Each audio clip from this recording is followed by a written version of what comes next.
જય માતાજી ખેડૂત મિત્રો, હું શ્યામ એગ્રો કેમિકલ્સ રાણપુરમાંથી વાત કરી રહ્યો છું।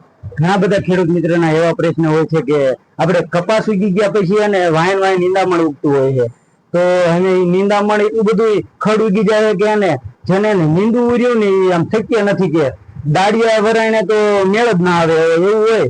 તો પછી એમાં એને ગોદરેજ કંપનીનું હે ને લિક્વિડ મેક્સ જે આ પ્રોડક્ટ છે ગોદરેજ કંપનીની, એ તમે કપાસ ઉગ્યા પછી અને 10 દિવસમાં જો ઉપયોગ કરી લો ને તો તમે સારું એવું રિઝલ્ટ મળે।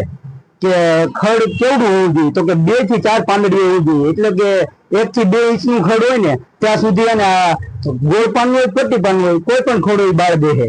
અને પાણી પાયા પછી ઉપયોગ કરવાનો છે, અઠવાડિયેથી 10 દિવસમાં તમારે ખડ બળી જશે।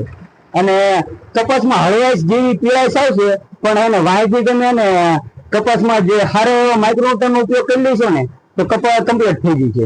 એટલે બહુ સારી પ્રોડક્ટ છે અને વાપરવા જેવી છે, જે એને ખેડૂતોનો સારો ખર્ચ રહ્યો ને બચાવી શકે।